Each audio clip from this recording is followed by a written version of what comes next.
Halo, selamat pagi saudara. Kini saatnya saya Doni Hermatra mengantarkan sejumlah informasi dari Bandung. Berikut 3 berita utama kami pagi ini. Di antaranya, upah pekerja sejak Oktober tahun lalu tak kunjung dibayarkan. Ratusan pekerja kontrak RSUD Cikalongwetan Bandung Barat melakukan aksi mogok kerja.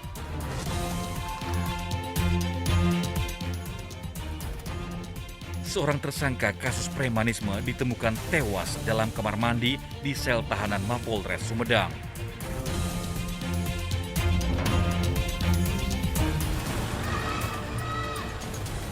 Penularan penyakit COVID-19 di berbagai wilayah Jawa Barat semakin meluas. Satu persatu pasien meninggal dunia.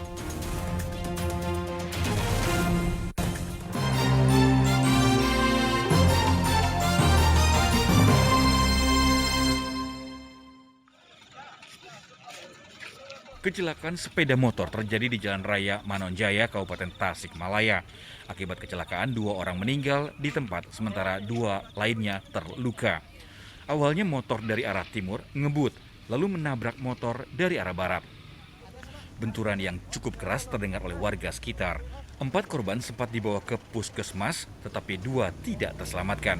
Sementara 2 lainnya yang terluka parah dibawa ke RSUD Sukarjo. Warga menyebut Jalan Raya Manonjaya memang rawan terjadi kecelakaan di malam hari karena minimnya penerangan ditambah kondisi jalan yang berkelok. berboncengan juga. Berboncengan juga. Katanya sih yang repo oleh Kosipa, terus yang RX mah itu santri, tahu saya katanya. Tadi yang 4 orang itu gimana kondisinya? Wah repot tuh kakinya udah patah, ini udah pada ngeluarin darah gitu semua. Semuanya 4 orang. Semuanya. Jadi 2 meninggal ya? Katanya sih gitu, kata polisi mah. 2 orang meninggal. 2 orang meninggal. Kan kalau di sini kecelakaan itu sering ada. Bukan sering lagi, Sering rawan di sini. sih. Oh. Berarti jalur Banjar Cilangkap ini sangat rawan. Rawan sekali.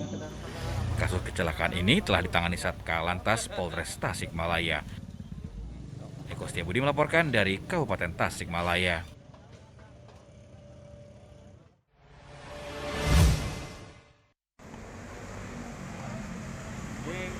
Sekitar 300 orang lebih pegawai Rumah Sakit Umum Daerah RSUD Cikalongwetan, Kabupaten Bandung Barat, Kamis pagi memilih untuk berkumpul di luar ruangan dan tidak memberikan pelayanan masyarakat, termasuk kepada para calon pasien yang berobat. Para pekerja terdiri dari tenaga kesehatan dan manajemen ini memilih mogok kerja. Mereka mogok untuk memprotes manajemen rumah sakit dan dinas kesehatan Kabupaten Bandung Barat yang belum memberikan hak mereka, terutama upah sejak Oktober tahun lalu hingga saat ini. Ratusan pekerja yang mayoritas tenaga kerja kontrak atau TKK kemudian menemui manajemen RSUD, perwakilan Dinas Kesehatan Kabupaten Bandung Barat dan Polres Cimahi. Namun pertemuan manajemen dengan pekerja justru menemui jalan buntu. Dirut RSUD Cikalongwetan meminta agar karyawan kembali ke ruangan masing-masing untuk memberikan pelayanan masyarakat, sementara para pekerja tetap bertahan di ruangan melanjutkan mogok kerja. Dokter Wahyu ya, untuk terkait jaspel, dinas sudah menyerahkan ke pihak manajemen RSUD Cikalongwetan. Tapi pada saat musyawarah kemarin di ruang komite medik bersama direktur menunggu keputusan dari dinas. Jadi istilahnya mah Saling lempar. Ya, saling lempar gitu alasannya. Ini terkait jaspel umum dan BPJS dari bulan Oktober 2021 sampai dengan Desember 2021 ya Kang ya. Untuk jaspel COVID-nya, jaspel COVID dari bulan Juni 2021 sampai Desember 2021 kan, gitu. Akibat mogok kerja, tak sedikit calon pasien dan warga yang sudah terlanjur datang harus kecewa dan kembali mencari tempat berobat yang lain karena pelayanan masih lumpuh. Beberapa pelayanan seperti pendaftaran hingga ruang IGD kosong. Belum ada keterangan resmi dari Dinas Kesehatan dan Manajemen RSUD Cikalongwetan mengenai penyebab keterlambatan pembayaran upah dan insentif pelayanan pasien COVID-19 yang memicu aksi mogok kerja. Muhammad Abbas melaporkan dari Kabupaten Bandung Barat.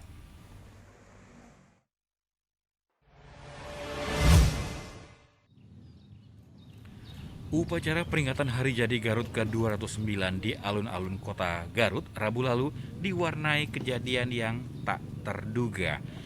Tali kerek bendera merah putih yang hendak dikibarkan tiba-tiba putus. Petugas Paskibra pun sempat kebingungan. Bendera merah putih gagal dikibarkan dan upacara pun dilanjutkan dengan penghormatan bendera merah putih yang dipegangi oleh petugas pengibar bendera. Setelah penghormatan selesai, bendera dilipat kembali. Namun keseluruhan upacara peringatan Hari Jadi Garut berlangsung hikmat. Bupati Garut menyatakan insiden kecil tersebut terjadi bukan karena kesengajaan. Saya kira itu alami saja ya, karena ini kan sudah lama tidak terpelihara ya. Tapi kami mau apresiasi Paskibra melakukan itu, usaha-usahanya sudah baik. Itu kan alami saja. Jadi sesuatu yang agak putus tidak akan berpikir macam-macam, alami saja. Di tengah lonjakan kasus COVID-19, peringatan Hari Jadi Garut digelar secara sederhana, hanya upacara bendera yang dihadiri beberapa tamu undangan. Eko Setiabudi melaporkan dari Kabupaten Garut.